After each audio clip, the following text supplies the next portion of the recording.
Morning students. Income tax में आज एक नया टॉपिक है, डेप्रिसिएशन एंड अदर प्रोविजंस।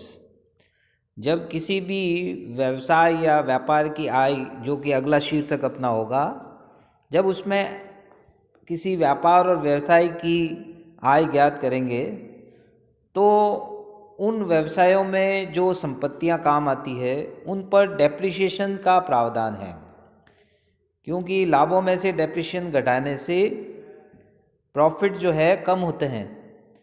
तो करदाता ज़्यादा से ज़्यादा डेप्रिसिएशन चाहेगा, जबकि इनकम टैक्स के प्रावधान के अनुसार कितना डेप्रिसिएशन किन संपत्तियों पर किन परिस्थितियों पर लागू होगा, इसके प्रावधान दे रखे हैं धारा 32(1) में। अब सबसे पहले है कि डेप्रिसिएशन क्या है कि संपत्तियों के मूल्य में होने वाली गिरावट है, जो संपत्ति का प्रयोग करने से, समय व्यतीत होने से या दोनों कारणों से उत्पन्न होता है। धारा 32(1) के अनुसार गत वर्ष में किसी भी करदाता को गत वर्ष में राशि की कटौती केवल 2 तरह की संपत्तियां हैं जिन पर मिलती है।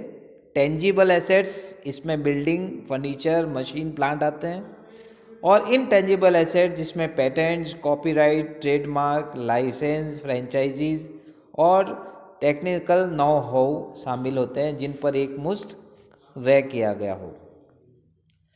अब डेप्रिसिएशन की कटौती के जो प्रावधान हैं उनमें कुछ शर्तें हैं, कुछ महत्वपूर्ण प्रावधान हैं जिनको ध्यान में रखना है।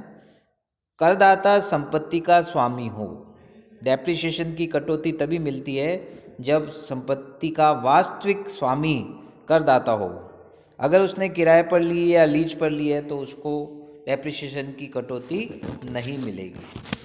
दूसरा है कि गत वर्ष में संपत्ति का प्रयोग व्यवसाय के लिए होना चाहिए, तभी कटौती मिलेगी।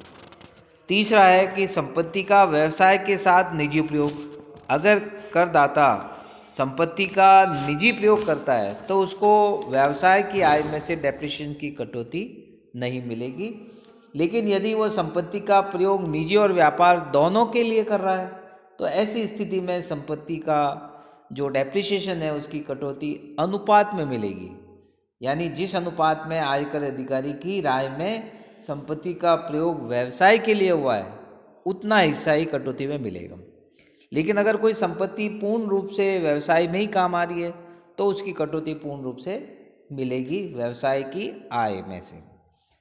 चौथा पॉइंट देखिए, नियोक्ता द्वारा प्रदत्त मकान में फर्नीचर।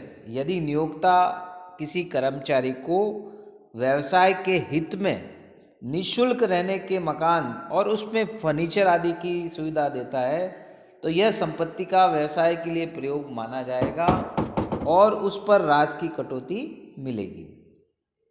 यदि संपत्ति प्रचलन से हटा दी गई हो तो किसी संपत्ति को अगर प्रचलन से हटा दिया जाए तो उस पर राशि की कटौती नहीं मिलेगी। यदि संपत्ति गत वर्ष में क्रय की गई हो और संपत्ति पर राशि और अतिरिक्त राशि की कटौती तभी मिलेगी जब संपत्ति का प्रयोग गत वर्ष में प्रारंभ हो गया हो। संपत्ति का प्रयोग सक्रिय भी हो सकता है, निष्क्रिय रूप से भी प्रारंभ हो सकता है। जैसे अगर मान लीजिए कोई ट्रांसपोर्ट कंपनी है और उसने एक ट्रक खरीद लिया, लेकिन वो उसका उपयोग करना चाह रहा है, लेकिन अभी तक कोई कस्टमर नहीं आया जिसके कारण उस ट्रक का उपयोग नहीं हो पाया, तो वो निष्क्रिय प्रयोग माना जाएगा और डेप्रिसिएशन मिलेगा। छठा पॉइंट देखिए, संपत्ति राशि प्राप्त करने के लिए गत वर्ष में संपत्ति का प्रयोग कम से कम 180 दिन होना चाहिए। यदि कोई संपत्ति गत वर्ष में ही प्राप्त की गई है तो उसका व्यवसाय में प्रयोग कम से कम 180 दिन के लिए होना चाहिए। यदि 180 दिन से कम उपयोग हुआ है तो जो सामान्य दर से जो राशि मिलता है प्रावधान के अनुसार, आयकर के प्रावधान के अनुसार जो रेट निर्धारित है उस रेट का 50% ही डेप्रिसिएशन स्वीकृत होगा। तो 180 दिन से कम होने पर रेट ऑफ डेप्रिसिएशन आधी हो जाएगी 50%। यदि गत वर्ष में संपत्ति का प्रयोग 180 दिन हो गया या इससे ज़्यादा हो गया तो जो पूरी दर है उस पूरी दर से डेप्रिसिएशन मिलेगा। तो एक तरह से कह सकते हैं कि डेप्रिसिएशन की दो रेट हो गई, हाफ रेट और फुल रेट। फुल रेट कब मिलेगी? जब 180 दिन या उससे ज़्यादा संपत्ति का प्रयोग होता है। और अगर 180 दिन से कम प्रयोग होता है तो जितनी रेट फुल रेट है उसका 50% ही डेप्रिसिएशन अलाउ होगा व्यवसाय की आय में से। तो ये अपने को ध्यान में रखना है। तो इस तरह से अगर 180 दिन कैलकुलेट करें अपन, तो अपना जो गत वर्ष है 19-20, उसमें पहली बार अगर 4 अक्टूबर 2019 से लेकर व्यवसाय में प्रयुक्त हो गई है संपत्ति, तो उसे पूरी दर से कटौती मिलेगी। 4 अक्टूबर 2019 या इसके बाद इसके पहले खरीदी गई हो। लेकिन अगर इसके बाद खरीदी गई है तो फिर वो 180 दिन से कम होंगे, तो हाफ रेट से डेप्रिसिएशन लगेगा। 7वां पॉइंट देखिए कि राशि की कटौती संपत्ति की लागत से अधिक नहीं मिलेगी। Depreciation can not be allowed for more than the cost of assets, क्योंकि डेप्रिसिएशन की जो छूट है वो हर वर्ष मिलती है। तो कुल मिलाकर उस संपत्ति की जो लागत है उससे ज़्यादा डेप्रिसिएशन अलाउ नहीं हो सकता।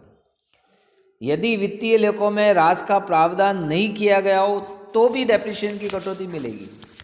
अगर व्यापारी या व्यवसाय अपने जो लेखे रखता है और उसमें जो अंतिम खाते बनाता है, उस समय अगर वित्तीय लेखों में डेप्रिसिएशन को नहीं दिखा रखा है, प्रावधान नहीं कर रखा है, तो भी इनकम टैक्स में राशि की कटौती उस आय में से मिलेगी।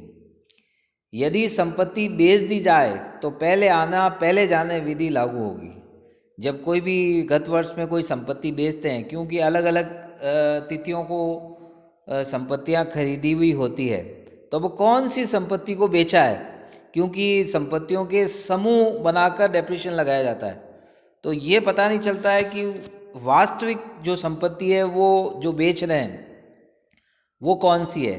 तो ऐसी स्थिति में फर्स्ट इन फर्स्ट आउट, यानी जो पहले प्राप्त की गई संपत्ति उसको मानेंगे वो पहले बेच दी गई है, और उस आधार पर ही अपन डेप्रिसिएशन की गणना करेंगे।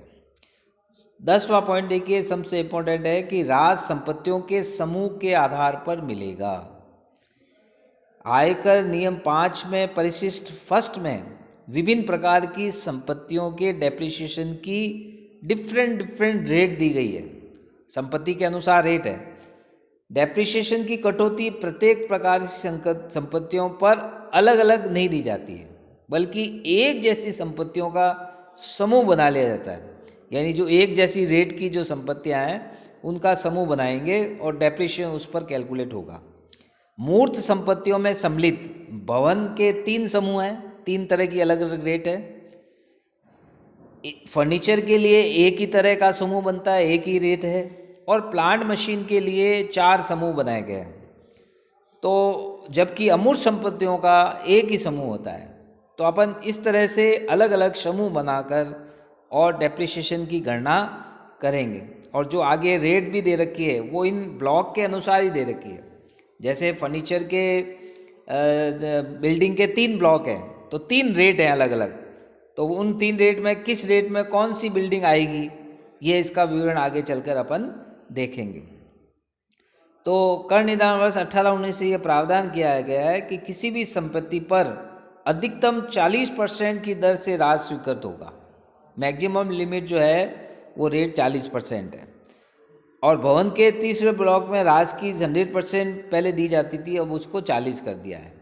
और प्लांट मशीन की जो डेप्रिसिएशन पहले 8 समूह थे उनको 4 समूह कर दिया गया है। तो इस प्रकार से ये जो संपत्तियां हैं उनका अपन कैलकुलेशन करेंगे।